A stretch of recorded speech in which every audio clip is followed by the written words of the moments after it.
एक सवाल 2-3 बच्चों ने पूछा कि हम कभी कभी डीमोटिवेटेड होते हैं, क्या तजुर्बा सच में इतना महत्वपूर्ण है, हम क्या करें, नौकरी मिलेगी या नहीं, तनाव रहता ही होगा, पढ़ते होंगे, टेंशन होती होगी, कितना पढ़ें, टाइम मैनेजमेंट कैसे करें, ये सवाल भी आपके सामने। मैं आपसे देखिए, मेरा काम चीज़ों को आसान करना है। मैं दिल्ली में पढ़ाता हूँ IAS के बच्चों को, तो मैं उनको भी ये कहता हूँ कि चीज़ें मुश्किल तो कोई भी कर सकता है, चीज़ें आसान करना मुश्किल है, और हमें तो चीज़ें आसान करनी है। इस दुनिया में कोई भी ऐसा एग्ज़ाम नहीं है जिसके लिए आपको 24 घंटे पढ़ने की ज़रूरत है। अगर आप दिन में 8, 10, एक लेवल के बाद 12 घंटे पढ़ते हैं तो ये बहुत है। इसलिए मैं आपसे कह रहा हूँ, शुरुआत के लिए 8 घंटे की पढ़ाई, 8 घंटे की नींद और 8 घंटे बाकी सब चीज़ें, खेलना कूदना, वो बहुत ज़रूरी है।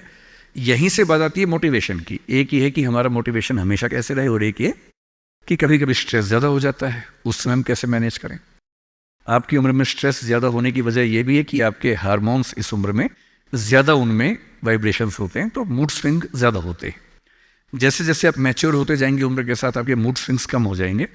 जैसे आपके पेरेंट्स हैं, आप देखेंगे, स्पेशली फादर को आप देखेंगे, आपके फादर आमतौर पर इमोशनल बातों से बहुत प्रभावित नहीं होते होंगे। जैसे आप कहेंगे, पापा आज मेरी फ्रेंड ने मुझे छोड़ दिया, पापा कहेंगे कोई बात नहीं। आपके अंदर से आंसू छूट रहे हैं, आपका मन कर रहा है मैं क्या कर लूँ, आग लगा दूँ, जंगल में जाके क्या कर दूँ, इमोशंस ऐसे उछल रहे हैं आपके। पापा क्या बोल रहे हैं, कोई बात नहीं, कोई और मिल जाएगा उससे बेहतर, ठीक है। ऐसा नहीं कि बहुत अभ्यास किया उन्होंने। उम्र बढ़ने के साथ साथ हमारे हार्मोन्स का बैलेंस चेंज होता है और आप बहुत मैच्योर हो जाते हैं। मैच्योर होने का सबसे बेसिक मतलब है कि आप किसी इमोशन में बह नहीं जाते, आप खुद के ऊपर कंट्रोल बेहतर रख पाते हैं, तो उम्र के साथ होगा। लेकिन अभी जैसे डीमोटिवेशन आपको होता होगा, करियर को लेकर सवाल मन में आता होगा कि IAS बनूं तो कैसे बनूं, कितना पढ़ूं, कितना ना पढ़ूं, ये सब सवाल आते होंगे। तो मैं आपसे 2-3 बातें कहना चाह रहा हूं। मैं तो IAS के लिए पढ़ाता हूं। अगर आप IAS की तैयारी करेंगे तो इनडायरेक्टली कहीं ना कहीं मुझे उससे फायदा ही होगा। पर ईमानदारी की बात यह है कि वो अकेला रास्ता नहीं है। एक बात को ठीक से, IAS बनने का मजा क्या है कि आपका सोचने का तरीका बहुत साइंटिफिक हो जाता है। आप फैक्ट्स पे बात करते हैं, तथ्यों पे बात करते हैं, आर्गुमेंट से बात करते हैं, इमोशन से बात नहीं करते हैं, समझदारी से बात करते हैं। हमारे देश में जो आबादी है, वो आबादी, अब सेंसस जब भी होगा पता लगेगा, पर हम मान के चलते हैं कि वो आबादी लगभग 145 करोड़ के आसपास इस समय हो चुकी है, पूरे इंडिया की बात अगर हम करें। 145 करोड़ में से अगर मैं कहूँ कि जो लोग 21 साल या 18 साल से मान लीजिए 30 की उम्र के बीच में है, इन 12 साल में है, मेरे ख्याल से ये आबादी भी कम से कम 12, 15, 20 करोड़ के आसपास तो होगी ही होगी। अगर ये 20 करोड़ लोग सोचे कि मैं IAS बनना है, या इनमें आधे भी सोच लें, 10 करोड़ सोच लें, आपको ये समझना है कि IAS पूरे भारत में कुल मिला के 6,000 होते हैं, जिनमें से भी 5,000 लोग हैं। IPS भी इतने ही होते हैं, 5-6 हज़ार के बीच में होते हैं। अगर 10 करोड़ लोग सपना देखेंगे उन नौकरियों का, अगर मैं सारी सिविल सर्विसेज मिला लूँ, सेंटर की, स्टेट की, सब मिला लूँ, तो सेंटर की कुल 20 सर्विसेज मान लीजिए, सबका काडर अगर हम 5,000 भी एवरेज रखें तो 1 लाख लोग होंगे। आपके स्टेट का मान लें, स्टेट में मान लेता हूँ कि 2-3 हज़ार लोग होंगे जो सरकारी नौकरी में ठीक पद पे होंगे, उससे ज़्यादा का तो काडर नहीं होना चाहिए, क्योंकि स्टेट बहुत छोटा आपका है, आबादी बहुत कम है। तो जो नौकरियां कुल मिला के 10-12 हज़ार हैं, अगर देश का हर युवा सोचे कि मुझे उसी में आना है, तो इसका मतलब है कि हम एक ऐसे रास्ते पे जा रहे हैं जिसमें डिप्रेशन होने की संभावना बहुत ज़्यादा है, एंग्जाइटी होने की संभावना बहुत ज़्यादा है, बहुत लोगों को हारना भी पड़ेगा, बहुत लोगों को हासिल नहीं हो पाएगा वो सब। तो मैं जो आपसे कहना चाह रहा हूँ, सरकारी नौकरी ठीक है, कोशिश करने में बुराई नहीं है, सरकारी नौकरी में कुछ चीज़ें अच्छी होती हैं, पर अपने मन से ये बात निकाल दीजिए कि मुझे केवल और केवल सरकारी नौकरी में ही जाना है। दुनिया में तमाम रास्ते हैं, और मैं कुछ रास्ते आपको हिंट करता हूँ इस चीज़ का। जैसे मैं खुद एक एग्जांपल हूँ, मैं सरकारी नौकरी में रहा, मैं दिल्ली यूनिवर्सिटी में लेक्चरर था, पहले असिस्टेंट प्रोफेसर था, 2 कॉलेजेस में पढ़ाए मैंने वहाँ। फिर IAS का एग्ज़ाम दिया, सिलेक्ट हो गया, उसमें 6-7 महीने वहाँ नौकरी की, फिर वो भी छोड़ा। अब मैं अपना काम करता हूँ, सेल्फ एम्प्लॉयड हूँ, और मैं ईमानदारी से आपसे कह रहा हूँ, आप जब भी कोई फैसला करेंगे अपने बारे में, कभी ना कभी आपको फील होगा, बेशक 1 सेकंड के लिए, कि आपने गलत किया। कोई भी फैसला हो, आप स्पाउस सिलेक्शन करेंगे अपने लिए, कितना भी सोच के कर लें, जीवन में कभी ना कभी लगेगा गलती हुई, अक्सर लगेगा ठीक किया, कभी कभी लगेगा गलत किया। और ऐसा नहीं कि आपने एक्स के बदले वाई किया होता तो नहीं लगता, तो भी लगता। दिक्कत ये नहीं है कि मैं एक्स को चुनूं या वाई को चुनूं, आप जिसको भी चुनेंगे पूरा पैकेज साथ में आता है, अच्छी चीजें भी खराब चीजें भी। जो अच्छा आएगा उस पर आपका ध्यान नहीं जाएगा क्योंकि वो तो फॉर ग्रांटेड है। जो मिल जाता है वो मिट्टी हो जाता है, कोई वैल्यू नहीं करता उसको। जो मिस हो जाता है वो चुभता है। और जो चीज दूसरे ऑप्शन में अच्छी थी इसमें नहीं, आप बार बार वो देखते अरे यार वो ठीक था, अरे यार वो ठीक था। जबकि वहां 12 प्रॉब्लम्स थी, यहां 2 प्रॉब्लम है। पर हमारी ह्यूमन कॉन्शियसनेस ऐसी है कि जो छूट गया उस पर नजर ज्यादा जाती है, जो मिल गया मिट्टी हो जाता है। एक बड़ा प्रसिद्ध शेर मैं कई बार कोट करता हूं, मतलब दुनिया जिसे कहते हैं जादू का खिलौना है, मिल गया वो मिट्टी है, नहीं मिला वो सोना है। जो नहीं मिलता है ना वो बड़ा परेशान करता है। ये नौकरी के मामले में भी है। पर मैं ईमानदारी से कह रहा हूं कि मुझे आज तक जिस एक फैसले पर 1 सेकंड के लिए भी नहीं लगा कि मैंने गलत किया, वो नौकरी छोड़ने का फैसला है। मुझे आज तक नहीं लगा कि मैंने गलती की, क्योंकि मुझे लगता है मैंने एकदम ठीक किया। मैंने अपने स्वधर्म, अपने नेचर के अनुसार सही किया। इस बच्चे ने बड़ा खूबसूरत सवाल पूछा कि आप आईएएस एलाइड की नौकरी छोड़ के टीचिंग में क्यों आ गए। मैं इस सवाल में दूसरा सवाल जोड़ देता हूं। हमारे सामने प्रेम सिंह जी बैठे हैं, मुख्यमंत्री जी बैठे हैं, वो टीचिंग की नौकरी छोड़ के पॉलिटिक्स में क्यों आ गए। 2 एग्जाम्पल्स हैं आपके सामने। इन दोनों में एक तारतम्य है, एक रिदम है, एक लय है दोनों में। वो टीचर बने, उनको फील हुआ कि उनका स्वधर्म टीचिंग से ज्यादा कुछ और है। मैं आईएएस एलाइड में आया, मुझे लगा कि मेरा स्वधर्म इससे ज्यादा टीचिंग में है। स्वधर्म क्या होता है? आपने गीता पुस्तक का जिक्र सुना होगा, उसमें श्री कृष्ण ने स्वधर्म का जिक्र किया है। यहां बहुत सारे बच्चे बौद्ध समाज से होंगे, महात्मा बुद्ध ने भी इस बात पर खूब जोर दिया है। सारे धर्मों, सारे दर्शनों का जो सार है वो ये है, हर व्यक्ति हर काम के लिए फिट नहीं होता है। 2 चीजों पे गौर करना है। पहला, मैं क्या अच्छा कर सकता हूं, मैं कैपेबल किस चीज के लिए हूं। दूसरा, मुझे क्या करने में मजा आता है। और जहां इन दोनों का इक्विलिब्रियम हो, जहां ये दोनों बातें मिल जाएं, वो आपका स्वधर्म है। यानी जैसे मैं सिंगर बनना चाहता था, पर मैं इतना गंदा गाता हूं कि मैं जब घर में गाता था मेरे पेरेंट्स बोलते तो मैं भारतीय सेना में चले जाना चाहिए, बिना बंदूक के विदेशी की तरफ देख के गा देना, बस वैसे ही मर जाएंगे सारे के सारे। सही बात है भाई, ये भी ठीक बात है। तो मेरा मन था कि मैं सिंगर बनूं, पर गला कौवे जैसा भगवान ने दिया, कोयल जैसा नहीं दिया, तो मैं सिंगर नहीं बनूंगा। मेरे मन से क्या होता है, अच्छा लगने से क्या होता है भाई, सुने भी तो कोई मेरी बात को, मेरे गाने को सुने भी तो सही कोई। तो मेरा मन क्या करता है काफी नहीं है। 2 चीजें हैं, मैं क्या कर सकता हूं। मैं बचपन से स्कूल में डिबेटिंग करता था, मेरे पेरेंट्स ने मुझे बड़ा सपोर्ट किया, और बचपन से ही मेरे पेरेंट्स ने, टीचर्स ने कहा कि तुम कुछ ऐसा करना कि मंच पर रह सको, पॉलिटिक्स में जाओ, एमपी बनो। तब मेरा मन भी पॉलिटिक्स में आने का था, स्कूल लाइफ में बहुत ज्यादा मन था उस समय, बाद में नहीं रहा। तुम पॉलिटिक्स में जाओ, तुम वकील बनो, क्योंकि जब कोर्ट केस लड़ोगे तुम्हें बोलने की ताकत भगवान ने दी है, उसका इस्तेमाल करो। या टीचर बनो। टीचर की छवि हमारे समाज में बहुत अच्छी नहीं होती थी, हालांकि मेरे पेरेंट्स टीचर ही हैं दोनों, पर हमारे समाज में टीचर की छवि होती है। और हमारे देश का दुर्भाग्य है कि जो प्रोफेशन देश को गढ़ता है उसकी छवि बहुत अच्छी नहीं है। टीचर बनना बहुत लोगों का सपना नहीं है, मेरा तो है। और मेरा स्वधर्म, मैंने महसूस कर लिया कि मेरा स्वधर्म टीचिंग है। और स्वधर्म का मतलब वही 2 बातें जो मैं कर सकता हूं और जो मैं करना चाहता भी हूं। आपके मुख्यमंत्री जी अच्छे टीचर रहे होंगे, पर उनको बार बार मन में आता होगा कि मैं जनता के बीच जाकर उनके साथ काम करके क्यों ना कुछ ऐसा करूं कि पॉलिसी मेकिंग में आऊं। उनका स्वधर्म उनको वहां खींच के ले गया, तो उन्होंने वो किया। और इस दुनिया में जो भी सफल इंसान आपको देखे, कोई भी सफल व्यक्ति देखे, किसी भी फील्ड का हो, आप हमेशा देखेंगे वो वही व्यक्ति है जो अपने स्वधर्म पे चल रहा है, जिसने वही रास्ता चुना जो उसकी क्षमताओं यानी कि कैपेबिलिटीज और उसके इंटरेस्ट यानी कि उसकी इच्छाओं से मैच करता था। तो आप सबसे मैं कह रहा हूं कि आईएएस या पीसीएस या सरकारी नौकरी की अंधी दौड़ में मत दौड़िए। मैंने बहुत सरकारी नौकरी वालों को देखा है दुखी रहते हुए। सरकारी नौकरी में है, अच्छा वेतन है, तब भी दुखी है, क्योंकि वो नहीं कर पा रहे जो दरअसल करना चाहते थे।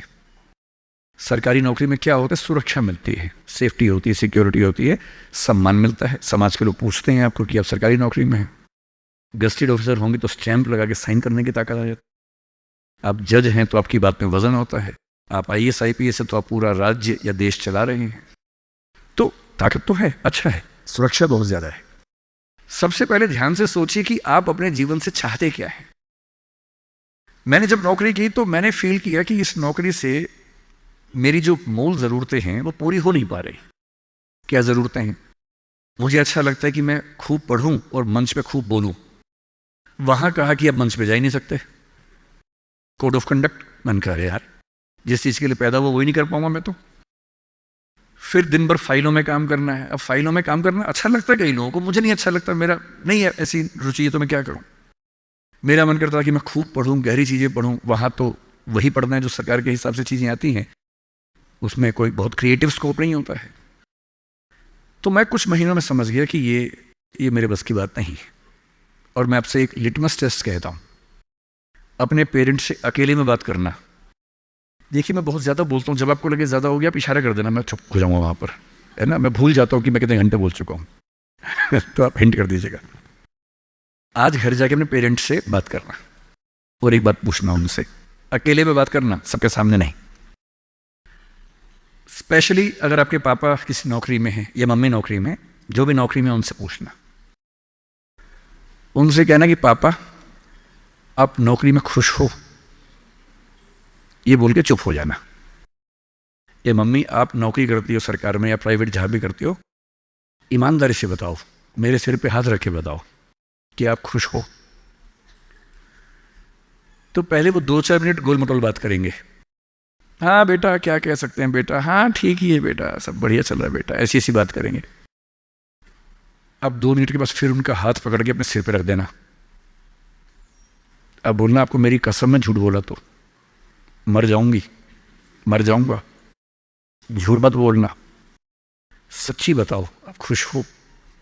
2-4-5 मिनट के बाद उनके आंसू निकल जाएंगे या आवाज भर जाएगी उनकी।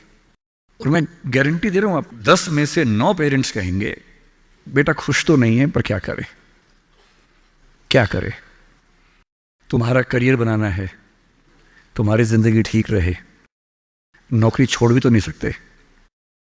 शायद बाद में जो PF है उसके पैसे मिलेंगे, तुम्हें कॉलेज में पढ़ाना होगा, फीस इकट्ठी करनी होगी, घर बना के देना है, तुम्हारी शादी होगी, कैसे करूंगा, कैसे करूंगी। आप उनसे पूछना कि अगर आप 20 साल पीछे जा सको अपने इतिहास में, टाइम मशीन में आपको बिठा दिए, 20 साल पीछे ले गए और आपको 2 ऑप्शंस मिले, एक यही नौकरी करने का, एक कुछ और करने का, और ये एज्यूम करते हैं कि फाइनेंशियल सिक्योरिटी उतनी ही आपके पास रहेगी जितनी नौकरी में थी, एज्यूम कर लेते हैं। आप क्या करना चाहेंगे? गारंटी से बता रहा हूं, मजाक नहीं कर रहा हूं, गारंटी दे रहा हूं कि 10 में से कम 7 या 8 कहेंगे मैं वो रास्ता चुनना चाहूंगा, ये नहीं चुनना चाहूंगा। इसलिए सिर्फ सिक्योरिटी जिंदगी में काम नहीं आती है, जिंदगी में बहुत कुछ काम आता है। और आपकी जनरेशन के सामने इतनी अपॉर्चुनिटीज़ हैं। हमारे सामने तो क्या था, हमने जब कॉलेज पास किया तो लोगों से पूछा आप क्या करें, तो लोगों ने कहा 2-3 रास्ते हैं, एक रास्ते IAS बन जाओ, एक है टीचर बन जाओ, एक वकील या जज वाला रास्ता है। तो हमने 2 रास्ते चुन लिए, टीचर और IAS। टीचर का चुना इसलिए मैंने MA किया, MPhil किया, PhD किया, UGC नेट JRF का एग्ज़ाम दिया कि ठीक है टीचर बन जाएंगे। तब तक IAS में इसमें लाइट में हो गया, तो वहाँ जाके देख लिया। जल्दी ही समझ में आ गया कि दोनों में उतना मज़ा नहीं आ रहा है, तो दोनों छोड़ दिया। लेकिन उस समय छोड़ दिया। अगर 2-4 साल कर लेता तो आज तक वही कर रहा होता, क्योंकि वो जो सुरक्षा है ना, दलदल जैसी होती है, एक बार दलदल में घुस गए, बाहर निकलना बड़ा मुश्किल है। लेकिन आपकी जनरेशन का सोचिए, जब मैं अपने आसपास देखता हूँ, मेरे बहुत सारे दोस्त सोशल मीडिया पे काफ़ी सक्सेसफुल हैं, फिल्म इंडस्ट्री में हैं। उनमें से एक ने मुझसे पूछा कि सर मैंने 30 साल नौकरी की है और मैं अपनी फील्ड में लगभग टॉप पे हूँ। मान लीजिए मैं आपसे पूछूं, ये प्राइवेट सेक्टर की बात है, एक टीवी चैनल के टॉप व्यक्ति के बारे में बता रहा हूँ मैं आपको, उसने कहा कि अगर मैं आपसे पूछूं कि मैंने ठीक किया या गलत किया तो आप क्या सलाह देंगे? मैंने कहा सलाह तो मैं क्या आपको दूंगा, आप मुझसे बड़े हैं, सलाह तो मैं आपसे ले लेता हूं बल्कि, लेकिन अगर आप मेरा ओपिनियन चाह रहे हैं तो मैं आपको केवल एक बात बता के समझाता हूं। मेरा अपना मानना यह है कि नौकरी अच्छी है, नौकरी से अच्छा है उद्यम, एंटरप्रेन्योरशिप या सेल्फ एम्प्लॉयमेंट। ये बात मैंने कई मंचों पे कही है। कुछ दिन पहले मैं दिल्ली का एक बहुत प्रतिष्ठित कॉलेज है, Shriram college of commerce, SRCC, वहां मैं गया था और मैंने बड़ा खुल के कहा कि स्टार्टअप करना नौकरी करने से बेहतर क्यों है, एक आर्गूमेंट दिया। वहां एक आर्गूमेंट छूट गया था, आज मैं आपको वो आर्गूमेंट बताता हूं। जब हम नौकरी करते हैं, मैंने उसी व्यक्ति को कहा कि जैसे आपने नौकरी की है, 30 साल हो गए, आपके पास 3-4 साल बचे होंगे। उसने कहा सर 3 साल बचे हैं, फिर मैं रिटायर हो जाऊंगा। मैंने कहा आपने ज़िंदगी भर में मेरे ख्याल से आपकी महीने की सैलरी आजकल शायद 1.5-2-2.5 लाख रुपए होगी। आपने ज़िंदगी भर में ठीक ठाक पैसा कमाया होगा, पर जितना भी कमाया होगा लगभग उतना खर्च भी हो गया होगा, क्योंकि खर्चे भी तो बढ़ते हैं ना परिवार के समय के साथ। बच्चे हैं, करियर है। बोले हाँ सर, कुछ बचता नहीं है, बस ये है कि काम चल जाता है। मैंने कहा अब 4 साल में रिटायर होंगे, आपने एक घर जरूर खरीद लिया होगा नोएडा वोएडा में। बोले हाँ सर नोएडा में। नोएडा दिल्ली के पड़ोस में है जहाँ कई लोग रहते हैं। दिल्ली में नौकरी करके घर खरीदना बड़ा मुश्किल काम है। तो दिल्ली में जो लोग नौकरी करते हैं दिल्ली के आसपास घर खरीदते हैं। नोएडा एक जगह है, इंदिरापुरम एक जगह है, गुड़गांव एक जगह है, वहाँ आमतौर पर घर खरीदते हैं जो दिल्ली से सस्ता मिल जाता है और अच्छा घर मिल जाता है। इनके अब रिटायर हो जाएंगे, रिटायरमेंट के बाद कितने पैसे आपके पास होंगे, ज़िंदगी भर की बचत। बोले सर मैंने कुछ स्कीम्स में पैसा लगा रखा है, लेकिन मेरे पास 10-15 लाख रुपए कैश होगा, और जो स्कीम्स मैंने इन्वेस्ट किया हुआ है मैंने सही टाइम पे इन्वेस्ट कर दिया था, तो मुझे महीने का 50-60-70 हज़ार रुपये वहाँ से आता रहेगा, जिससे मेरे खर्चे निकलते रहेंगे, मेरी फैमिली सेफ रहेगी, मेरे हस्बैंड वाइफ हम सेफ रहेंगे। मैंने बढ़िया है। मैंने कहा सिनेरियो नंबर 2 सोच के देखिए ज़रा। फिर मैंने ये भी पूछा आपके बच्चे करते क्या हैं? तो उन्होंने कहा कि सर मेरा एक बच्चा तो सॉफ्टवेयर की दुनिया में है, एक बच्चा मेरा मीडिया में ही, जर्नलिज्म में ही काम करना चाहता है, वो अभी पढ़ रहा है, जल्दी ही नौकरी शुरू कर देगा। मैंने कहा जब वो नौकरी शुरू करेगा उसकी सैलरी क्या होगी? बोले सर शुरुआत तो 30-35 हज़ार से होनी चाहिए, धीरे धीरे फिर परफॉर्मेंस के हिसाब से सैलरी बढ़ जाएगी उसकी। मैंने कहा चलिए अब चैनल चेंज कर लेते हैं। मान लीजिए कि आपने 30 साल पहले नौकरी की जगह अपना उद्यम शुरू किया होता। लेट अस एज्यूम, मैं जानता हूं कि अपना उद्यम करने में खतरा ज्यादा होता है, बहुत ज्यादा होता है। 1000 में एक उद्यम बेहद सफल होता है, जिसको आप देखते हैं अखबारों में, स्टार्टअप, और वो क्या बोलते हैं, यूनिकॉर्न। यूनिकॉर्न का मतलब एक सींग वाला घोड़ा, ऐसा घोड़ा जिसका एक सींग हो। एक माइथोलॉजी है यूरोप की, उसमें यूनिकॉर्न का जिक्र आता है। वो तो 1000 में एक होता है यूनिकॉर्न। बाकी लेकिन ये है कि आप रीजनेबल सक्सेस तो आप ला सकते हैं थोड़ी सी मेहनत करके।